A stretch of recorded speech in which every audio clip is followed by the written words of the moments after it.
खेल मंत्री कई मंत्री बेचारा का पता ही नहीं चलता है। मंत्री का मतलब क्या है, उसको उत्तर दक्षिण पूरा पश्चिम का ज्ञान नहीं, कुछ बोल देता है बेचारा। लगातार हार रहा है, हर मोर्चे पे हार रही है। मोदी जी आत्ममुग्ध है कि हम जीत गए। यह सरकार में बोलने वाला कौन? सब तो अचेत अवस्था में पड़ा हुआ, तो बोलेगा कौन? जदयू का जो चेहरा छुपा हुआ था आज बेनकाब हो गया है। और सत्ताधारी दल के लोग भी अपराधियों के गोलियों के निशाने पर हैं। शासक अचेत है। जूते के नोक पे पुलिस विभाग को चला रहा है एक रिटायर्ड अधिकारी। कोई कानून का राज तो मर गया, कानून का राज अब गाली बन गया है। कानून का राज एक गाली बन गया है बिहार के अंदर में। धज्जी नहीं उड़ा के धर दिया ना। सारे अपराधी का चेहरा पीछे पीछे लेके घूमते थे। 5 में आए थे तो 6 में आए थे, कौन कौन अपराधी इनके साथ था। बात करेंगे कानून व्यवस्था पर। नमस्कार, आप देख रहे हैं आरडी न्यूज। मैं हूं योगेश चक्रवर्ती। भारतीय रेसलर पेरिस ओलंपिक से बाहर होने के बाद विनेश फोगट ने संन्यास का ऐलान कर दिया है।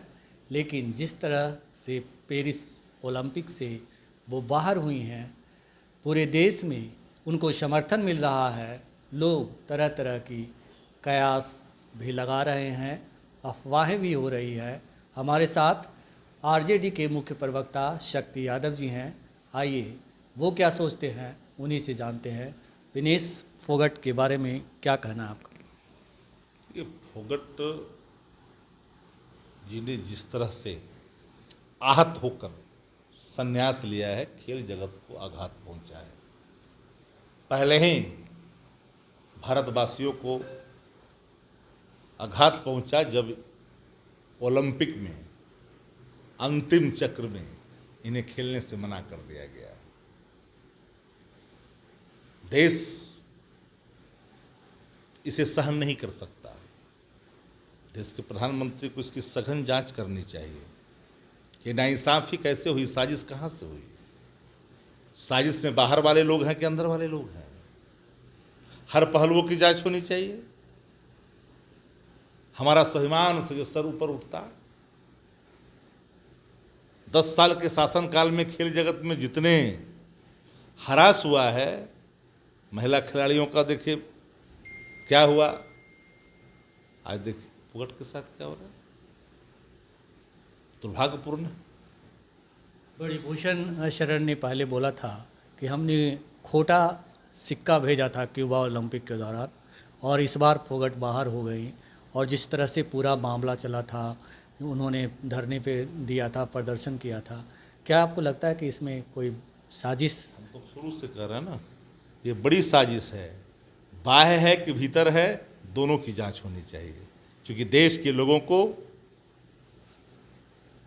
आघात पहुंचा है, खिलाड़ी जगत निराश हुआ है, और आहत फोगट ने संन्यास की घोषणा की है।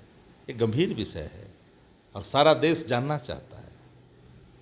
यहाँ के जो खेल मंत्री हैं वो फोगट को बिहार की बता दिया। यहाँ के खेल मंत्री कई मंत्री बेचारा का पता ही नहीं चलता है।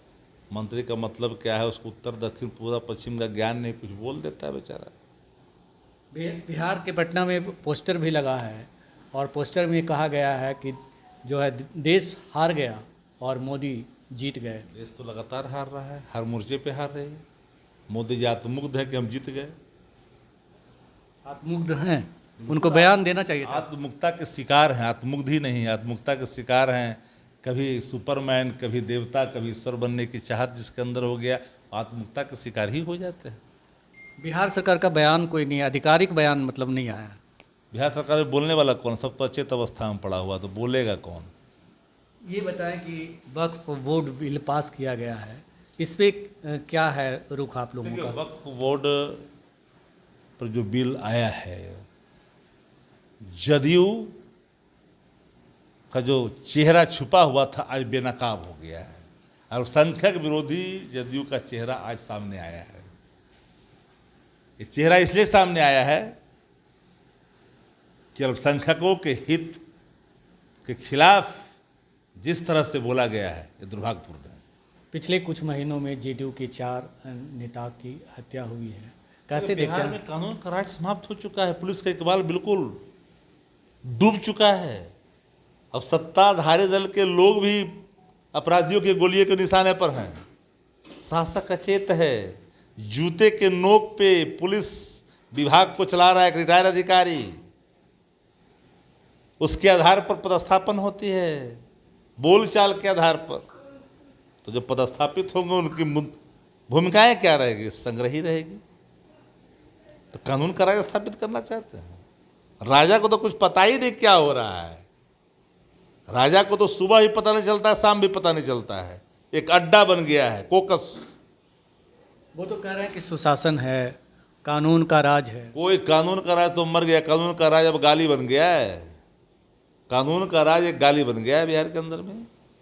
आज बोलता है कानून का राज तो जदयू के नेता में मरा जा रहा है। बोलता है कानून का राज तो पटना में ही हो जा रहा है। जब भी बोलता है कानून का राज, अपराधी सर चढ़ कर डिमोलिश करता है। अब तो हर व्यक्ति डरा सहमा है जी कि हम निकलेंगे सुबह तो शाम को वापस लौटेंगे कि नहीं। लेकिन शक्ति जी, जब भी बात होती है अपराध की तो वो लोग जंगल राज की बात करते हैं और 20 साल पीछे ले जाते हैं। अब तुलना करवा दीजिए। मेरी चुनौती है, इन सारे जो लोग हैं जिनको ज्ञान का भ्रम है, वो बुलाइए मंच पर और एनसीआरबी का रिपोर्ट निकाल लीजिए 90 से लेकर 2005 तक और 5 से लेकर करके 2024 तक। धज्जी नहीं उड़ा कर धर दिया ना। सारे अपराधी का चेहरा पीछे पीछे लेके घूमते थे। 5 में आए थे तो 6 में आए थे, कौन कौन अपराधी इनके साथ था। बात करेंगे कानून व्यवस्था पर। कौन किया था अमीरदास आयोग का भंग अपराधियों को बचाने के लिए? डीजीपी भट्टी साहब जो हैं वो काफ़ी कड़क अधिकारी माने जाते हैं। बिल्कुल, डीजीपी भट्टी कड़क भी हैं, लेकिन चलेगा तब ना। एक रिटायर्ड अधिकारी के इशारे पर एसपी डीआईजी काम करेगा तो क्या होगा? अच्छे अधिकारी सेंटिंग में, आज जिसको पदस्थापित भी कर रहे हैं, काम करने का मन है, कुछ लोग काम करना चाहते हैं, वो काम ही नहीं कर दीजिए तो कहाँ से करेगा काम? हमसे बात करने के लिए शुक्रिया सर। आपका भी धन्यवाद। तो ये थे आरजेडी के मुख्य प्रवक्ता शक्ति यादव, जिन्होंने कहा कि बिहार में कानून व्यवस्था नाम की चीज़ नहीं है और सुशासन की बात गाली बन गई है।